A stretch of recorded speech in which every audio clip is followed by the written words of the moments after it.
git add, comme j'ai dit, git add point. Le point, c'est pour dire quoi? C'est pour ajouter tous les fichiers qui ont été modifiés. Vous voyez? Donc, je fais git add point. Je fais, si déjà avant de faire git add, je peux faire git status. Vous voyez? Git status, ça me montre le fichier qui est modifié, test.html.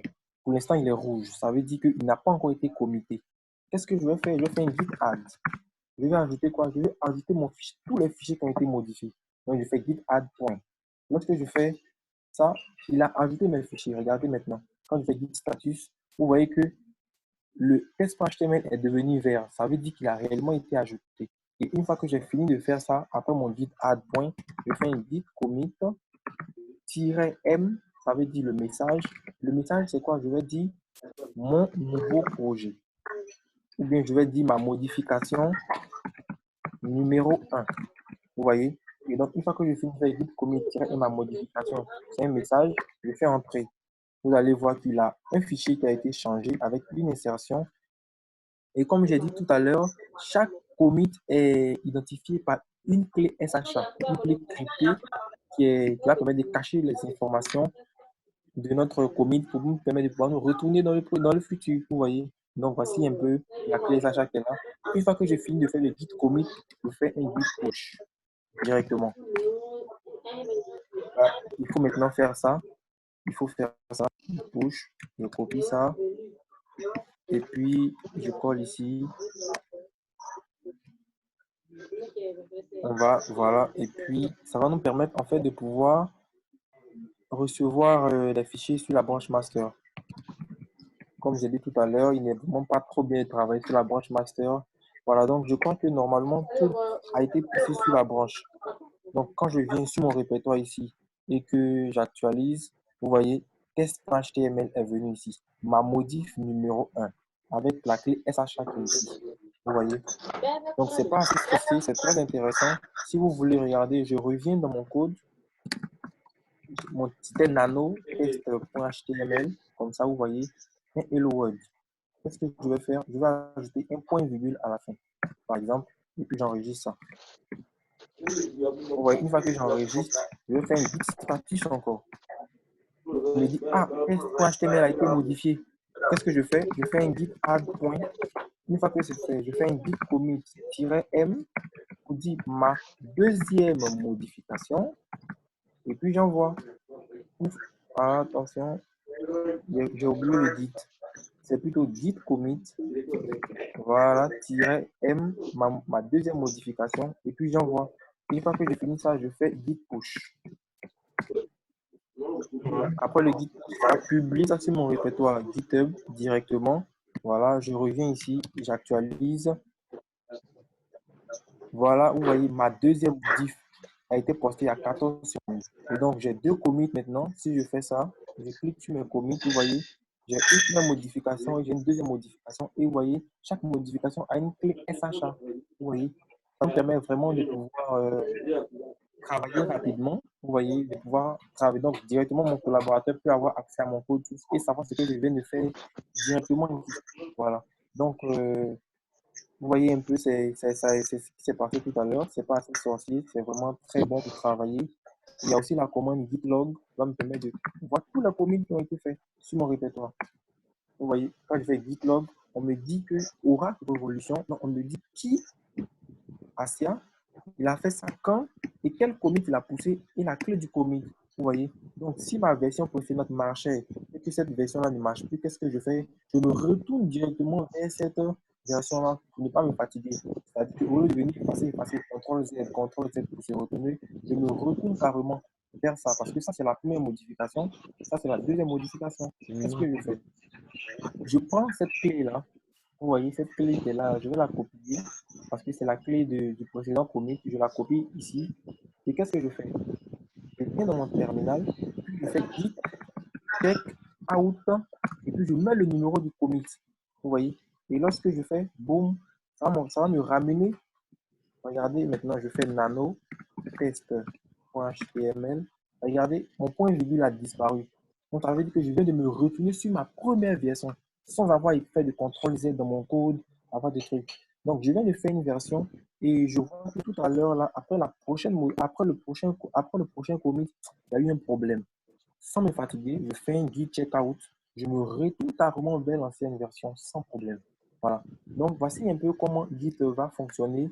Et c'est vraiment pas sorcier, c'est très intéressant, mais comme j'ai dit, on ne peut pas tout faire. On va enregistrer cette vidéo et on va faire d'autres tutos qui seront postés dans notre canal Telegram de la journée du code.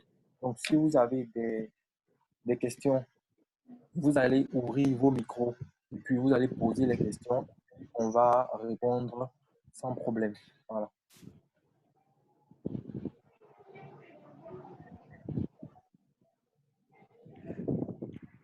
Allô?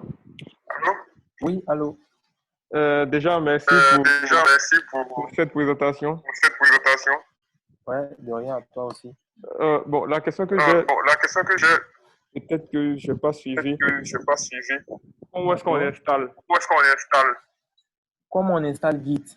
Oui, Alors, ça va, vous êtes sur un PC Windows, c'est ça? oui, oui. Donc, vous allez vous rendre rapidement sur Google, puis vous allez faire Git. Vous allez taper Git directement. Git, simplement dans votre barre de Windows. Vous suivez mon écran. Vous allez voir le deuxième lien, c'est Git Download. Vous D'accord. cliquez sur le lien et puis vous allez avoir l'installable de Git. Donc, il y a la version macOS, la version Linux et puis la version Windows. Donc, vous prenez la version de Mac, automatiquement, ça active le Mac. Vous avez Windows, ça va cliquer sur Windows, vous le téléchargez. Une fois que vous l'avez téléchargé, vous allez pouvoir l'utiliser. C'est bon. Ok, d'accord, merci.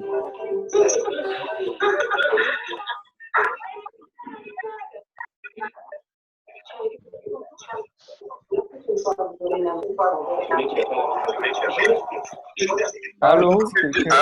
Oui, allô? Bonsoir, Oui, bonsoir. je me nomme Eman Yao. Bonsoir, Emmanuel.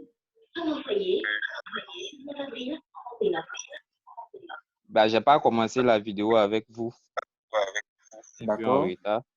Voilà, du coup, j'aimerais savoir comment générer sa clé en fait SSH pour protéger ses commits. Parce que là, j'ai pas vu. Ah, ok, d'accord, pas de problème. Alors, Voilà. c'est des clés SHA, et c'est pas vous qui allez les générer.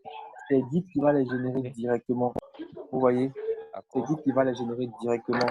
Donc, lorsque vous êtes, comme je viens de voir, je viens de poser tout à l'heure, je me mets sur mon répertoire.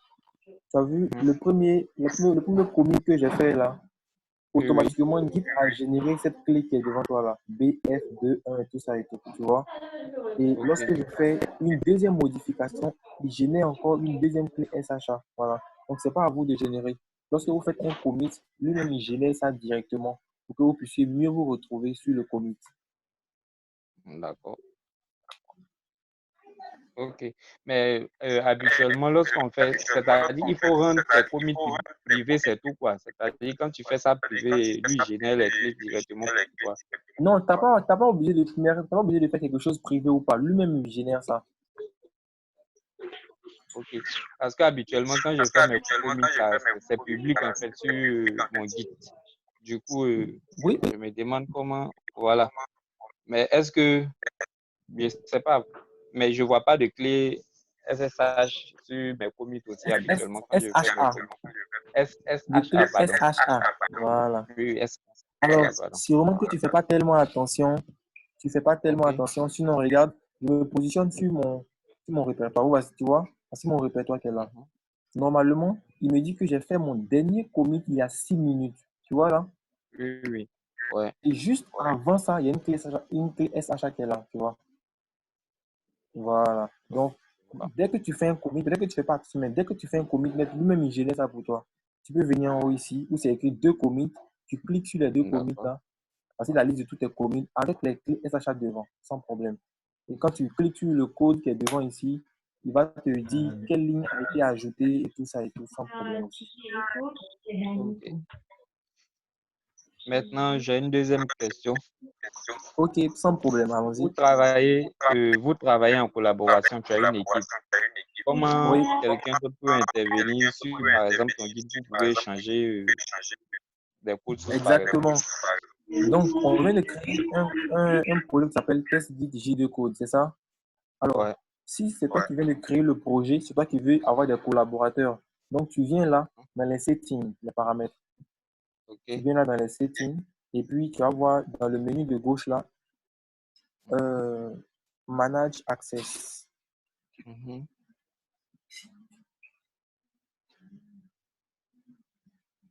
Tu vois là, inviter un collaborateur.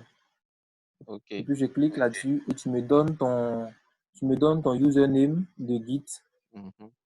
ou ton email Un email. ou Ok. ton voilà. Si tu as un compte Git, tu me donnes le username. Si, je vois. Et puis moi, je mets Ok. ton username directement dans Ouais. comment on appelle ça? Je mets ton username directement, tu vois. Voici une camarade, par exemple, tu vois. J'entre son Git et puis dès que je fais add, directement, elle va recevoir un mail pour lui dire qu'elle a été invitée à collaborer sur mon projet. Et quand elle va accepter, désormais, elle peut maintenant modifier mon projet.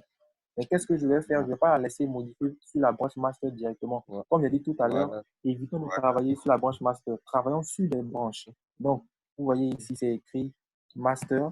Vous voyez, branche. Il y a un champ qui est là. Je vais créer une nouvelle branche. Mhm. Et comme j'ai dit tout à l'heure, là, des entreprises créent des branches par développeur et d'autres créent des branches par fonctionnalité. Tu vois? Donc, moi, je Mhm. crée une branche par développeur, par exemple. Donc, je crée la branche développe pour mon développeur ST. Tu vois? Et donc, Oui. quand je fais entrer, ça va créer une nouvelle branche. Et Voilà. donc, désormais, elle ne travaillera pas sur la branche master, mais elle va travailler sur la branche développe ST. Tu vois? Développe Donc, ST. si je me positionne sur mon terminal ici et que je fais git Mhm. branche, comme j'ai dit tout à l'heure, il y a la branche Et la master. Et puis, branche. Ouais. j'ai cette branche détachée sur laquelle je suis tout à l'heure. Vous voyez? Ouais. Voilà. Et donc, je vais actualiser et puis automatiquement, la branche ST va sortir. Donc, sans problème. Voici comment ça fonctionne. Ok. Je vais dans D'accord. Setting, j'invite un collaborateur, je lui envoie, et puis lui-même il va accepter, et puis voilà, on commence à collaborer sur le projet. Ok, Ok, super. merci beaucoup, Asia. Merci beaucoup. Donc, je pense que même si on n'est pas proche physiquement, on peut quand même nous passionner. On va Ouais. notre gars. Bravo. Félicitations. Donc, à toi. Et, voilà, c'est un peu ce qu'on essaie de faire. Donc, si vous avez aussi envie, comme Asia, bien entendu, de justement partager du contenu avec nous, que ce soit du design, que ce soit du marketing digital, tout ce qui touche au numérique, n'hésitez pas, on est là pour ça. On va partager ensemble, on va voir comment s'entraider, monter en compétences, développer la mobile, les sites web, les CMS et bien d'autres choses. Donc, notre session va prendre fin. C'est des sessions qui sont assez longues. En design, je les fais chaque 2 jours pour parler de plusieurs thématiques à la fois. Il y a les méthodes agiles, il y a les soft skills qu'il faut avoir en tant que développeur d'application ou autre, ou infographe ou digital marketer. Bref, je ne vais pas forcément être long. Merci à vous qui avez participé à cette session-là. Je pense qu'on a fini dans moins d'une minute.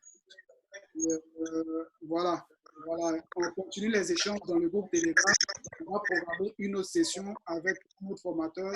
Si vous et puis, on va évoluer. Merci d'avoir fait cette session. On reste en contact. Et vos sur YouTube, sur notre chaîne YouTube et les autres sessions en différé aussi. Donc, merci à vous et bonne soirée. J'espère que vous êtes tous à la maison parce que et puis, bon Il faut pas aussi oublier de rejoindre la chaîne Telegram pour ceux qui ne sont pas sur la chaîne Telegram. On va laisser Ah les oui, oui. liens, on va laisser la présentation là-bas. Et ceux qui n'ont pas encore installé Git, qui veulent installer Git, qui veulent voir plus de commandes et tout ça et tout, on va faire d'autres tutoriels encore plus pratiques pour vous envoyer pour que ce soit plus clair pour que ce soit plus clair, quoi. Ok. Moi, je sais pas, je pense bien que je suis pas encore dans la chaîne.